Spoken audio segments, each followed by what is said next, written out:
Hi everyone, welcome to another episode of Munro Live. Today we've got kind of an exciting opportunity. We've looked at a lot of Hyundai-Kia vehicles, but we're going to look at the IONIQ 5N, right? So that's a little bit of a boosted version, a little bit higher performance. So I was interested to see off the GMP the eGMP platform that is, what did they do underbody without changing the full architecture, right? To make it such that you're going to get some different kinematics and driving dynamics from this vehicle on the same architecture.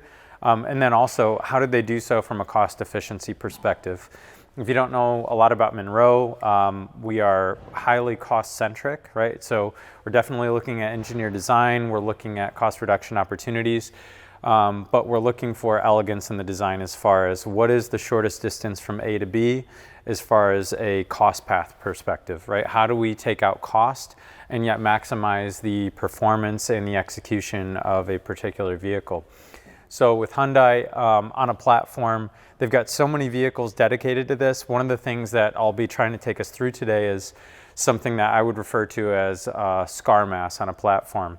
So the thing with the platform is if you've got a small vehicle to a mid-size SUV all on the same platform, depending on what you keep common, you're gonna have some stuff that is going to be over-engineered for the small car to accommodate the large vehicle, right? Because there's differences in mass, difference from an impact perspective, from a driving dynamics, kinematics perspective, and so forth. And so as we look underbody here, I want to kind of take us through some of those things that we're seeing along with, right, what is it that makes the N, right, the IONIQ 5N unique. And actually, before we go underbody, we could probably start from the outside looking in. So as we look, obviously a bit of a larger wheel, right? A little bit lower profile tire, higher performance tire, right? If you look at these, they're gonna be a softer compound. We got some Pirellis on here, so quite a bit stickier, higher speed rating on them, naturally speaking. So they're 275s up front by 35, which is a pretty wide tire for a small vehicle like this. But then as we look through the spokes and we're looking at the rotor, it looks like I've got a 4-piston fixed caliper, right? And they've kind of got that orange inspired, race feel to the color scheme with the nice N there. And then on the rotor, one of the things I want to point out is, so yes, it's a large rotor, probably to the tune of 13 plus inches. I'd have to go verify. But then we've got some venting in here. So what they're really trying to do, both with the size of the caliper and with the size of the rotor, is increase thermal mass. So just because you've got a BEV, you've got some regen ability, right? So the battery and the motors are going to provide you some braking. These guys under high braking load environments, right? You want to take this to a track day or something. These are going to help slow the mass of this vehicle down consistently over and over without overheating, getting brake fade and so forth. And that's going to be supplemental to, or rather the regen is going to be supplemental to the braking. So difference in brake package, and then as we move over to the back side, we can kind of continue on the suspension corner.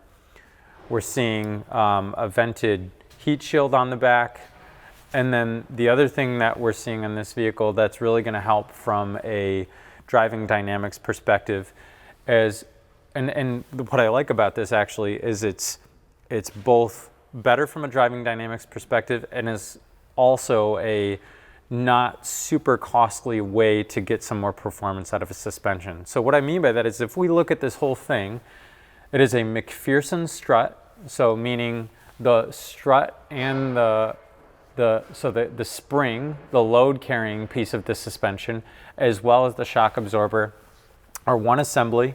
Those mount to the top of the knuckle, and the way you can always tell a McPherson is if you were to theoretically unbolt that strut, the knuckle would just kind of fall off to the side, right? So that is the upper control arm, it is the shock absorber, it is the strut, it is doing all of those jobs at the top end of this knuckle. So now the interesting piece comes in. It's like there's nothing novel necessarily about their top end of the suspension system, but as we go down to the bottom, this is what we refer to as a virtual ball lower. So conventional, sort of more simplistic suspension systems will have a single ball joint that ties into the knuckle, which is this aluminum piece here. So when you get a single ball joint, the whole wheel and the knuckle and suspension system pivot about that point. through the axis of whatever the upper pivot point is, sometimes control arm, sometimes like this, a McPherson strut. But by putting 2 in here, what it's doing is it's taking the actual pivot point, and if you were to draw straight lines between all these connection points and project those out, that would actually be your virtual pivot point. And so you might say, okay, great, so we've got a virtual pivot point because as this rotates about, you're not actually rotating on either one of these singular points. What's the benefit? So the benefit is going to be, this is going to help you decouple some horizontal and vertical relationships in the suspension system. So as you go over a large bump, for example, bump steer, you may have heard that term, this is going to help manage this better. It's also going to help from a negative scrub perspective. So you may actually be able to get some negative scrub in a suspension system where you've got a ball joint that is virtually further outboard in vehicle. Suffice it to say, that's going to be better as far as the customer experience, the performance of the suspension system, the ability of the tire contact patch to really maintain a firm footprint on the ground as you're going through some more aggressive maneuvers. So all in all, it's an interesting approach to say virtual ball lower and McPherson strut upper. But from the Munro perspective, I like it because yes, we're adding to our performance in the system, but by going McPherson strut upper, we're still salvaging some of the costs and also maintaining some commonality with some of its platform brothers and sisters, if you will. So kind of interesting there. To come back forward, I would say from the suspension corner, and we look at the front end of the vehicle, very eGMP platform centric components here. So this crossbar, as far as I know, is common. The subframe is common. A lot of the major architecture monuments, including the battery pack, are common on the eGMP platform. So if you'd seen reviews that we've done off of other Hyundai vehicles off the eGMP, a lot of that's going to be common. Some of the tweaks, though, are like this little shield here being attached to the front end of the front lower control arm. It's going to divert some air back to the brakes to help, again, enhance some of that cooling, right? So they're opening up ports in the shield, the dust shield. They're diverting more air to it, larger caliper, and then also forward of that, as part of the wheel liner going into what I would call the front spat, they've got holes right here so that as air is moving across the underside of the vehicle, as it exits here, it's going to hit this shield and deflect and go over. The symptomatic benefit of having this shield is it's going to be better from a stone pecking perspective. You're going to protect your control arms. There's some other sort of knock-on benefits that you get by doing that. Okay? As we move further rearward in the vehicle, one thing I do want to point out, and as a credit to Hyundai-Kia, as we look at battery connections to high voltage, to the ethylene glycol, so this is the coolant, probably have a temp sensor here, right? Either just going in or just coming out of the battery. This is actually quite a clean execution. So if you look at some of the other videos that we've done, and I want you to take note on the front end, the leading edge of the battery pack, often there's more than one high voltage connector. And also there's a slew of low voltage connections as well. So on the front end of the battery pack, from a execution perspective, I'd say this is actually quite clean. Now, the thing that I would say that I'm not too crazy about on this battery pack execution is all of the closeout panels and the individual fasteners. So I get why we're doing it, right? It could be assembly, but certainly from a service perspective, if we've got like high voltage relays in here as an example, you want those accessible in a service environment perhaps. This is good from that perspective. However, ideally, we're designing these battery packs to, stand the life cycle of the vehicle so that these never need to be touched. It's a sealed unit, and we've engineered it such that it doesn't need to be dropped or serviced or accessed. And so when I see things like this, I'm saying, okay, got it. We're being a little bit, risk conservative by giving ourselves some access points into the battery pack. But every one of these fasteners and every one of these sealed pieces and the stampings and everything that they're using to close this out, it's adding cost to every one of the vehicles.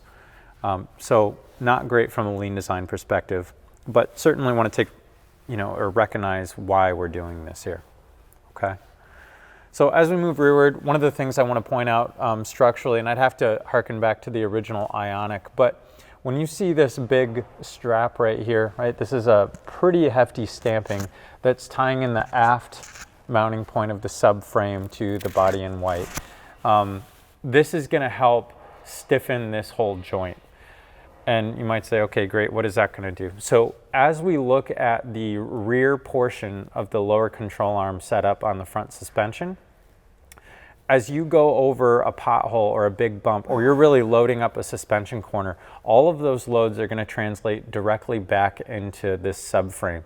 Either in acceleration, it's going to put this in compression, and braking, it's going to put it in compression. You know, but then in hard steering, right, where this knuckle wants to turn away and pull away from the vehicle, depending on left or right, this will go into tension. So back and forth, essentially, this thing is going to want to move back and forth at the joint. And that's not going to be good, because what you'll get ultimately as the driver is kind of a squishy sensation where you're not getting a lot of confidence in the steering feedback of the vehicle. This is going to help stiffen all of that. So if this joint was infinitely rigid and had no deflection, that's going to be better from a suspension tuning perspective. That's going to be better from a driving dynamics perspective and so forth. However, more cost and more weight to the vehicle. So trade-offs. Ideally, we would see a system that is getting away with not doing this, but sometimes it's unavoidable. Okay.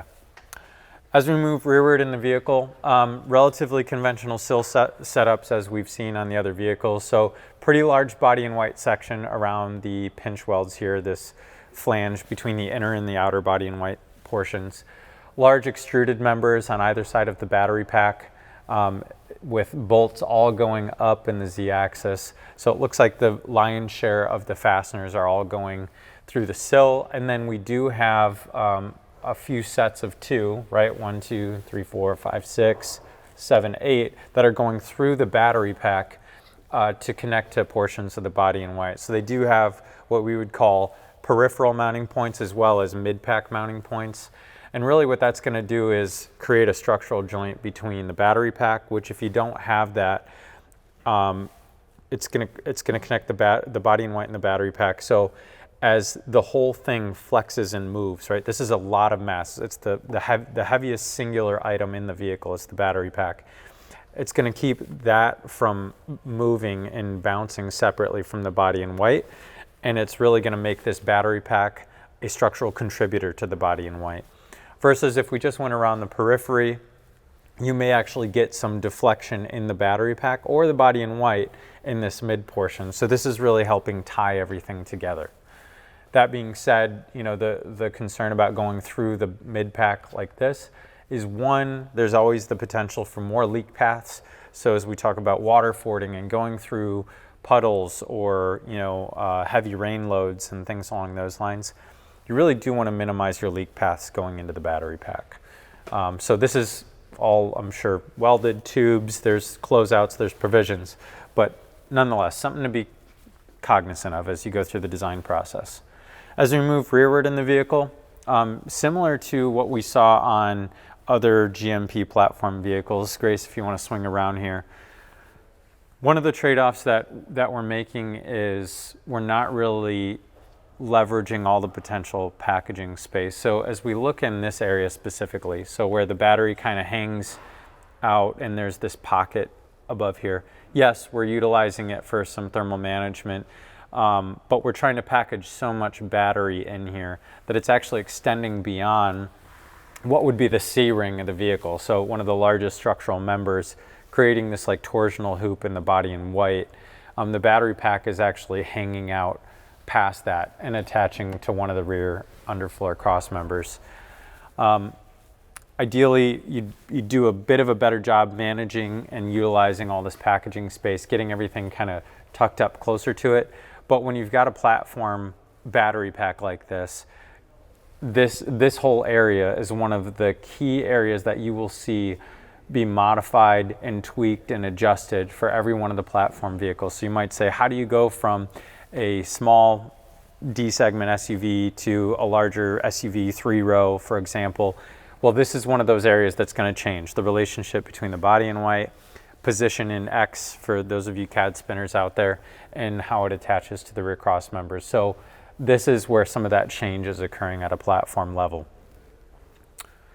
As we move rearward in the vehicle, I will say, you know, fairly conventional stamped steel construction, but there's a lot of bracing going on. So as I look, just as we explained in the front cradle, as we look at these members right here, right, the member going from the forward end of the rear cradle mount to body in white, we have another stamped steel brace going and bridging between this sort of front member on the body in white and the rear cross member, which is helping carry the drive module. And as we move to the back of the vehicle, we're seeing yet another set of mounting points, and pretty hefty mounting points going to body in white with these large studs coming through.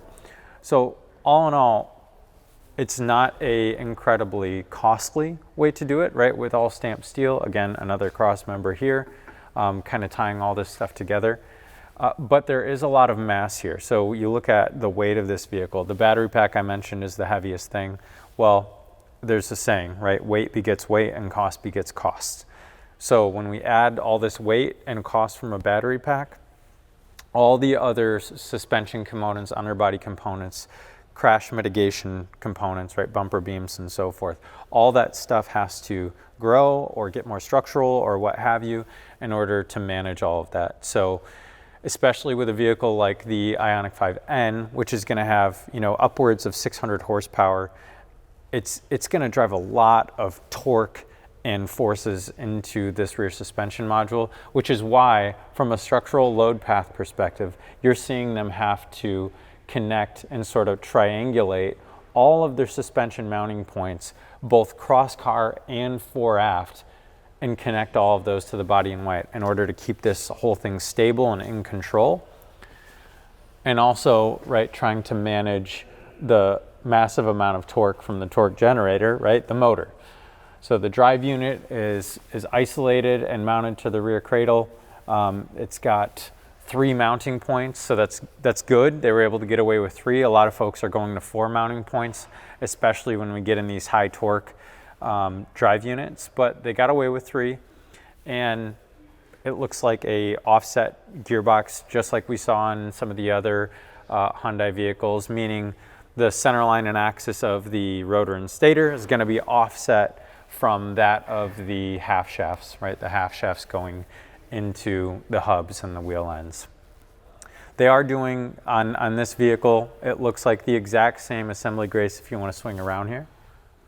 The exact same style where we've got the hub of the half shaft, right? This piece, so this is the axle going into the drive unit where it meets the knuckle here. That is one integral unit with the wheel hub, meaning the piece that actually attaches to the wheel on the outboard side of the vehicle. So the novel thing there is that we don't have separate assembly, separate sets of fasteners attaching the wheel hub to the knuckle and then slotting in the half shaft. It's a little bit more of a integral approach. Now, the trade-off is wheel bearings often go bad. In some OEM environments, they're considered just standard maintenance items.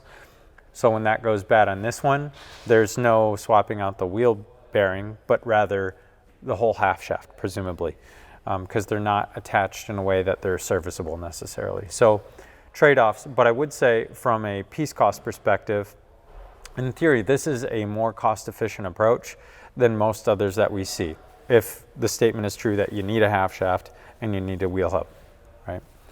So kudos, I would say, to Hyundai-Kia for pushing the envelope and looking at unique solutions to something that's very, very run-of-the-mill, right? Wheel hubs and half shafts have been around for decades and decades, and I really want to commend Hyundai-Kia for going out on a limb and trying something a little bit different, right? It's reinventing the wheel, if you would, but in this case, reinventing the wheel hub. On the rear end of the vehicle, you know, as far as the fascia is concerned, obviously we've got the diffuser, the third stoplight, you know, gives that sort of rally feel. So it's kind of neat, and the back end of the vehicle. Grace, we're gonna pause for a second. So other than the rear diffuser and the rear end of the vehicle, the one thing that makes the rear end very unique in this car versus any of the other Hyundais that we saw is they added an exhaust speaker. So if you look at this, this is what I would call a sealed subwoofer enclosure, and they probably have like a mid and a deep note, right, multi-channel speaker system, but this is giving the Hyundai that externally facing exhaust note. So trying to get, again, the EV to sound, well, they can make it sound however they want, frankly, with a speaker like this. So as we look at trade-offs and costs, obviously not good from a cost direction, but it's definitely given the enthusiast something to listen to as they drive around their vehicle. In addition to that, the other thing that this is doing, so at least it's a 2-for-1, when you have this, you can use this as your pedestrian speakers. So the low speed, low amplitude noise that you need just for pedestrian awareness in the vehicles, they can use this for that. So kind of interesting, but definitely some extra cost into the vehicle. You know, other than that, I'm excited to get behind the wheel and drive this. It's kind of an exciting little vehicle as far as BEVs are concerned. It's very unique. I love, you know, some of the racing-inspired colors that they used in the rear end of the vehicle. But as far as the underbody is concerned, I've got to give it to Hyundai-Kia. They've done a considerable amount of work to maintain commonality on their platform. So as we talk about benefits from a volume perspective, essentially bulk discounts for if you go to Costco, right? Similar thing applies in the automotive space. So they're definitely at an enterprise level observing some cost savings by executing this level of commonality. But there's certainly going to be some trade-offs, right? And we see that every time we put one of these on the scale. They're not light vehicles. They're quite heavy, in fact. And a lot of that is, again, I kind of go back to that scar mass concept. So if you're looking at designing a new platform for your company and you want to do it efficiently, I'm not saying that these guys have done it efficiently, but they're certainly one of those that you would want to look at because they had to make a lot of decisions and trade-offs throughout their development process to get to a point where they have so many different vehicle variants off the same platform.